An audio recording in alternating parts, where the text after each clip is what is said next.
Abidjan, the capital of the Ivory Coast, has a new commercial heart, all chrome and glass, but behind the modern facade lies the ghost of France's colonial days. The Ivory Coast used to be called French West Africa, and the country still retains a strong French influence. Once away from the city, however, with its beachside clubs, one meets the real Africa, tropical jungle and rainforest, and not for nothing was it known in days gone by as the white man's graveyard. Sadly, the once proud streets of French-style villas, which one could find from Saigon to South America at the height of her empire, have now fallen into decay and neglect. The country plays host during late October to the Ivory Coast Rally, an event dogged by controversy in the past and which for 1986 has been dropped from the World Championship Series. Regular competitors to the rally are Toyota, and the main challenge this year will come from Michel Mouton in an Audi Quattro, anxious to finish at least in the first three and therefore retain an A seeding for next season, and from local driver Ambrosino and Kenyan Mike Kirkland, who are entered in Nissan 240 RSs. Most teams complete last-minute preparation at their respective local dealerships in Abidjan, before heading north for the town of Yamoussoukro, in the heart of the country where the rally will be based. Toyota put a lot of effort into this event.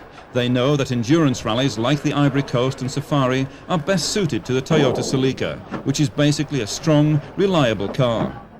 Toyota are realistic enough to know that on the majority of World Championship rallies, they cannot compete on equal terms with the current breed of four-wheel drive rally cars.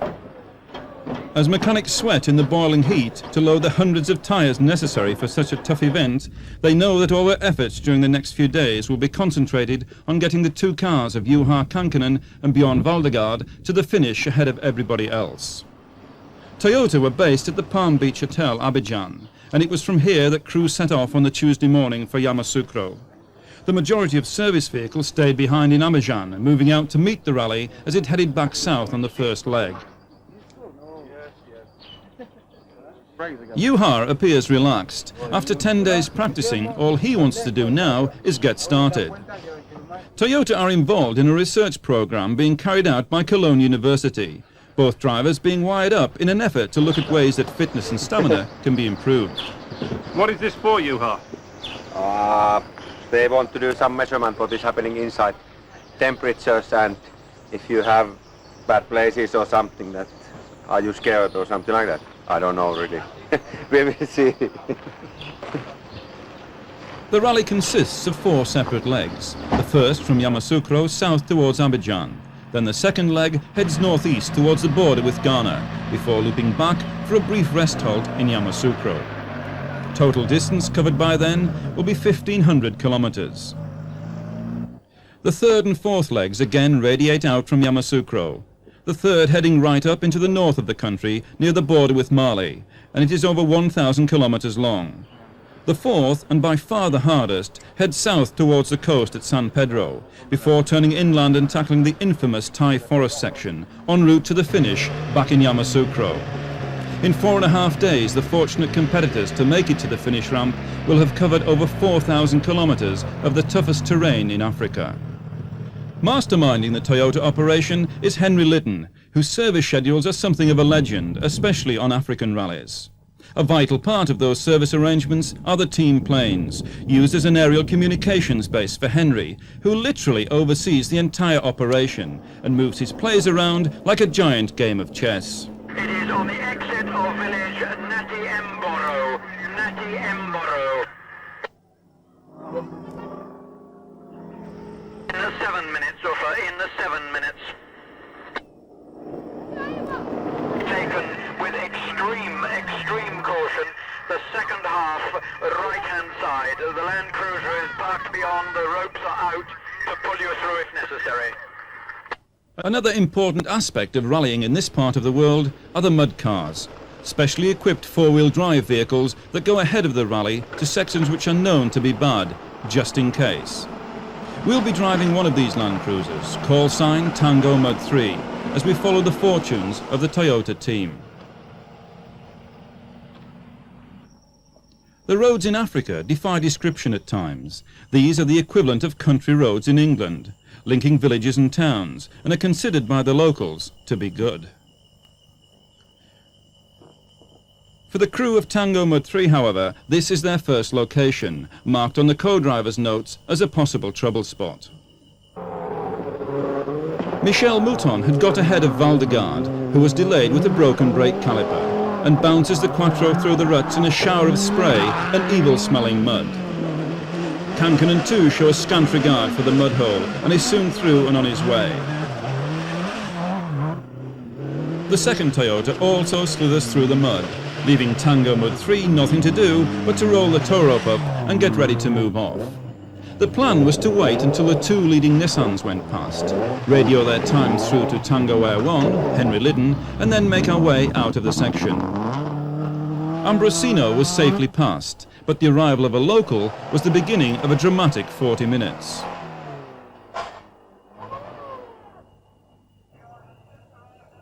With his car firmly stuck and panic beginning to set in, he could hear Mike Kirkland arriving. There was bound to be trouble ahead.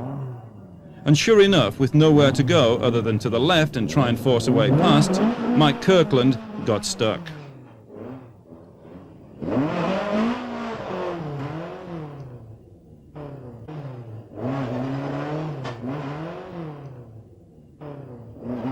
Putting us in a somewhat embarrassing situation, we called Tango Air 1 for instructions. The Nissan crew were to be left to their fate. After all, all's fair in love and rallying. At the following village, the locals wait patiently for the arrival of the rest of the competitors, and a local tradesman with an eye to business does a roaring trade.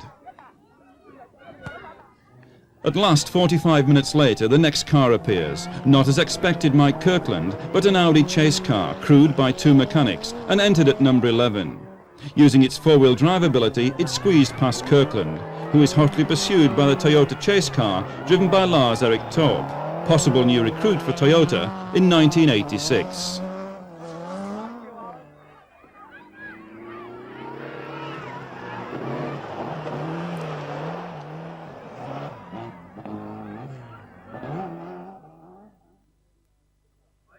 Service at Abangaroo in the early hours of the morning on the second leg, and a worried-looking Juha Kankkunen looks on as his service crew work against the clock to repair the ravages of the first few hundred kilometres of the rally. On the run into Abangaroo, he had had a rear tyre explode, causing an anxious moment or two. This, plus a service that took longer than expected, dropped him from equal first down to third. Teammate Valdegarde held the lead ahead of Mouton. Not wasting any time, Juha blasts out of the service halt for the time control and a welcome few hours rest. A few hours rest is what both the service crews and the crews of the mud cars could have done with, but it wasn't to be. Already in trouble are Tango Mud 3, who have slid off the track on an incredibly slippy downhill section. Working an appetite up for breakfast, we set about hacking away through to a stout tree so we can use the winch to pull us out. As you can see, it proved a difficult task.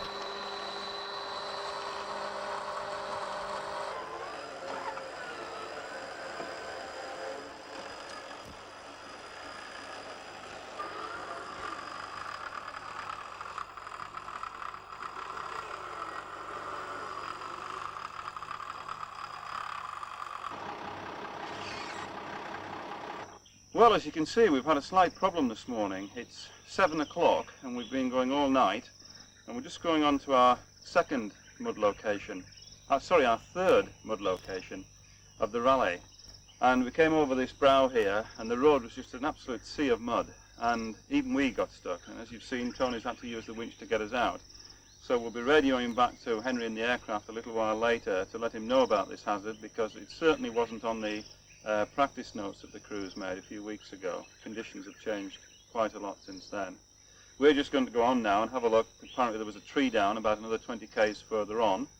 We'll have a look at that, and if it's still down, we've got to hack a way through this sort of jungle to get the crews past. If not, I rather suspect we'll come back here just to keep an eye on this section. Having determined that the fallen tree was clear of the track, we positioned ourselves at the point where we'd had our little disaster. Fortunately, the sun was now up and the track had dried a lot in the 2 hours since we'd been there. And obviously rally drivers are made of sterner stuff, as Valdegarde rocketed down the hill without any problems. Kankkunen too flew over the mud patch, and the two Toyota drivers were well ahead of the next car, Ambrosino's Nissan, which takes a slightly more sedate pace, but nevertheless makes it through okay.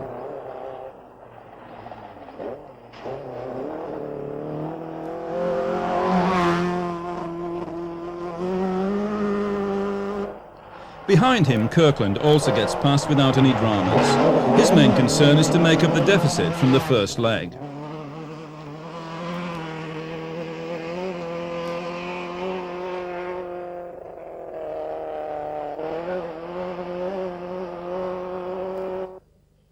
The main question, of course, was where was Mouton? The Audi Quattro should have been along by now. Even the lower seated crews were beginning to slide into sight.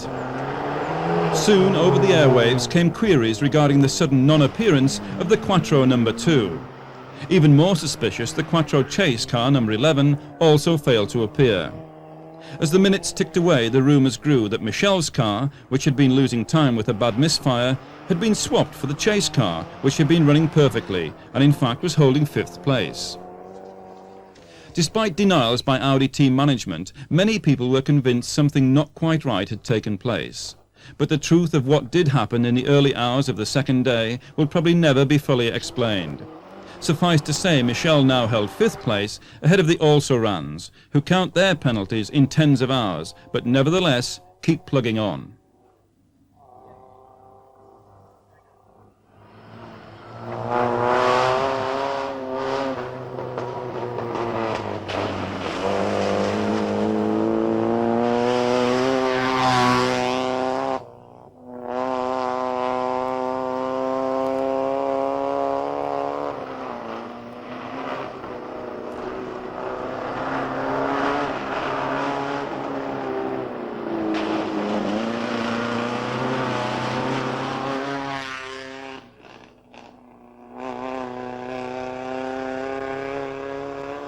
After a rest halt back in Yamoussoukro, crews headed north for a long, very tough section that was guaranteed to reduce the by now depleted field even more.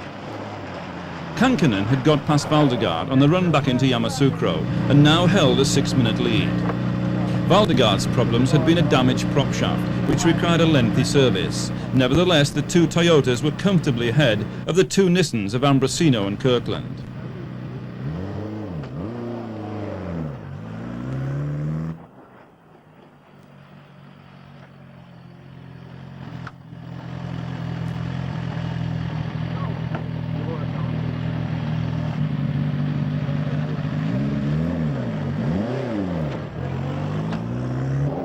They had precautionary axle changes before the Yamoussoukro halt, but otherwise reported no major problems. Kirkland was a last-minute replacement for Shekameta, who had pulled out for family reasons, and Kirkland was therefore using borrowed pace notes and not totally au fait with them, and he dropped more time than perhaps he would have done normally.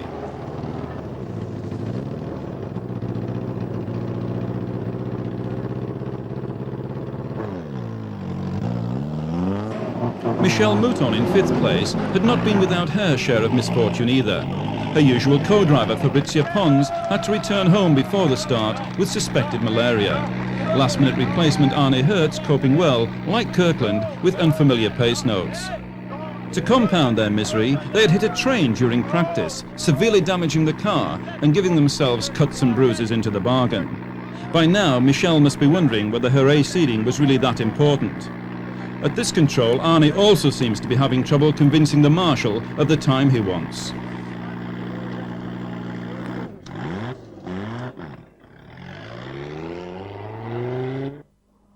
The following morning, on the run back south from Kohogo, and Kankkunen still holds the lead, although by now Valdegaard has narrowed the gap and was only 2 minutes behind.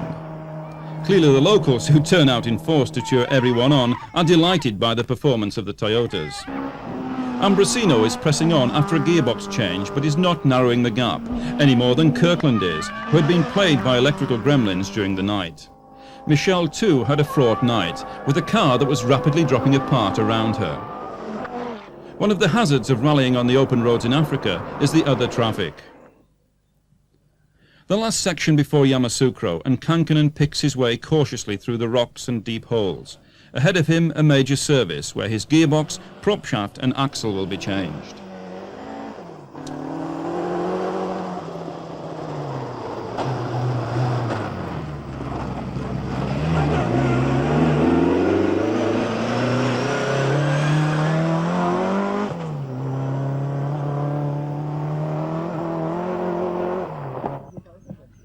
Valdegaard is right behind him, and the mood in the Toyota camp is one of supreme confidence. After all, their nearest challenger, Ambrosino, is nearly 2 hours behind.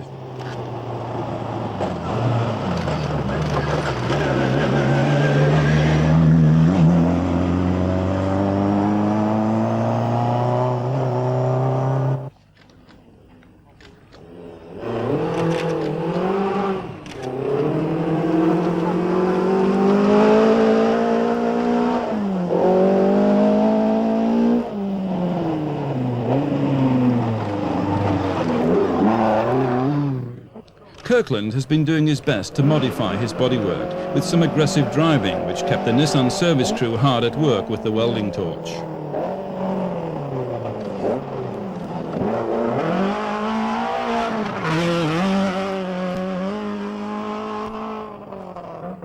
Michelle has narrowed the gap during the day to Kirkland. It's now down to nearly 4 hours. She lies almost 6 hours behind rally leader Kankinen.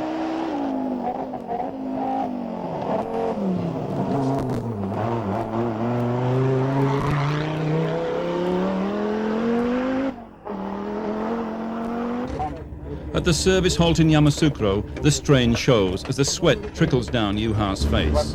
Temperatures are well over 100 degrees.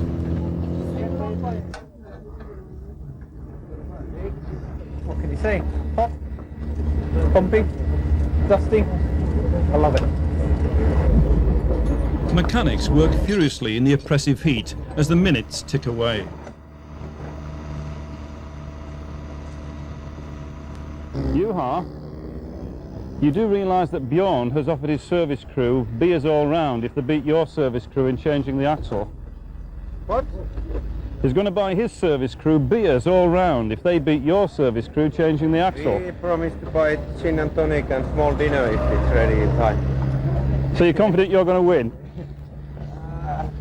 We'll see. I think it's just coming over.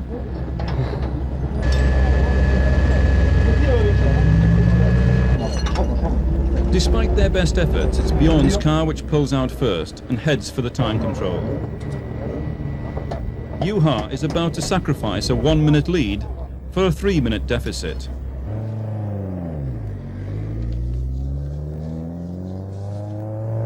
The reason for the longer service on Juha's car was because the gearbox, prop shaft and the axle had to be replaced when the prop shaft and axle had to come out as one unit. The entire service for both cars, incidentally, was done in only 20 minutes.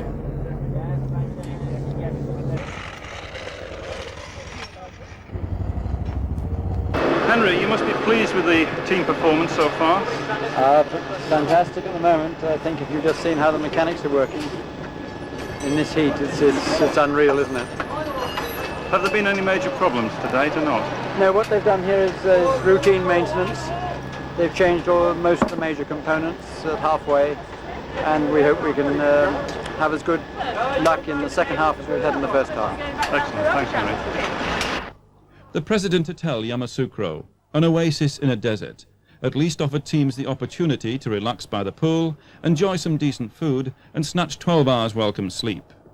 The next morning the 12 surviving cars were to head south for the toughest leg so far, crossing the Bandama River en route for San Pedro, then the infamous Thai forest. Tango Mud 3 were at the southernmost point of the route, in the coconut plantations near the coast at Fresco. The only major item to report to Tango Air 1 was the amount of lorries the crews had to avoid on the narrow dirt roads. Rally or no rally, life still goes on for the locals. The two Toyotas continued to dominate, easing back a little as there is no threat from those behind.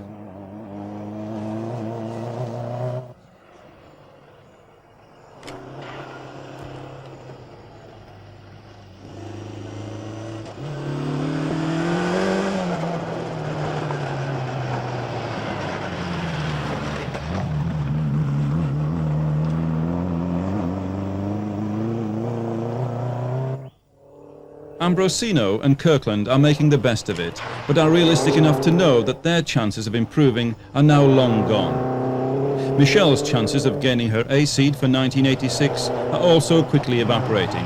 Her car was rapidly falling apart, and this, coupled to recurring electrical problems, forced her out. Effectively, there was only 4 cars left in the rally.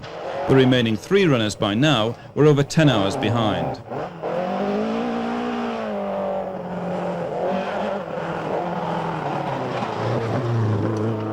For Mike Kirkland, it was fortunate that we followed him out of this section, as 20 kilometres further on, Tango Mud 3 had to get him going after he ran out of petrol.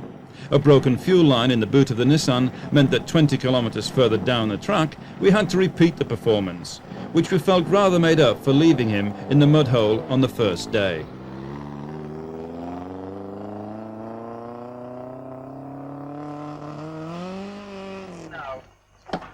Okay, thanks a hell of a lot. Okay, go.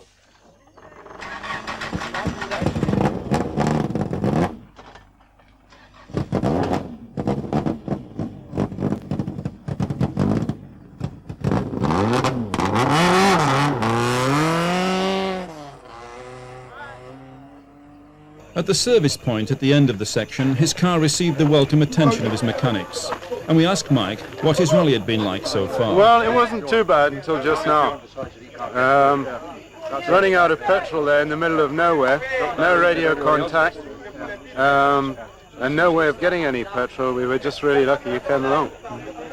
Really fantastic. So how much time did you lose in there?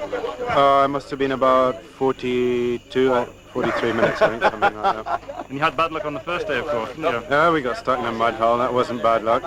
It was just one of those things that happens. Tried to get around a car that was also stuck in the mud hole. And we went left, stuck in the mud. Another 45 minutes. That's how this rally goes. Toyota, meanwhile, was some 50 kilometres further on. During the run down towards San Pedro, the first part of the Thai Forest complex was originally scheduled. However, after Toyota mud crews went into the section, they reported it almost impassable, even to four-wheel drive vehicles. The organisers wisely cancelled it. This meant more time for service, and Toyota took full advantage of it and did a precautionary clutch and gearbox change on Bjorn's car. Apart from this, both cars were running well, and spirits in the Toyota camp were high.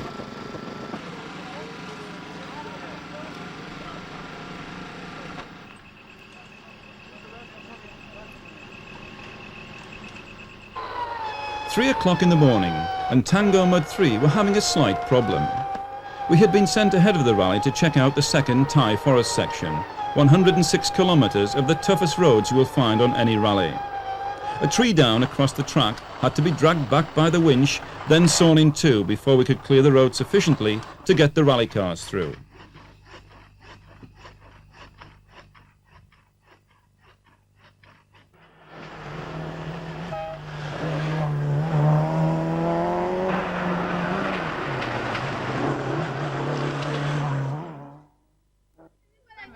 In the early hours of the morning, on the final run back into Yamoussoukro, Mike Kirkland and Rob Coombs bring their Nissan home in 4th position.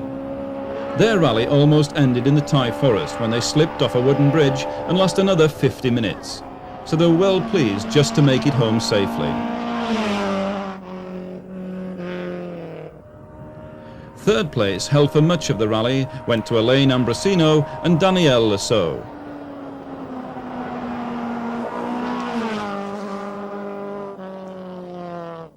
But the winners were Toyota, who had followed up their magnificent 1-2 on this year's safari with the same result in the Ivory Coast.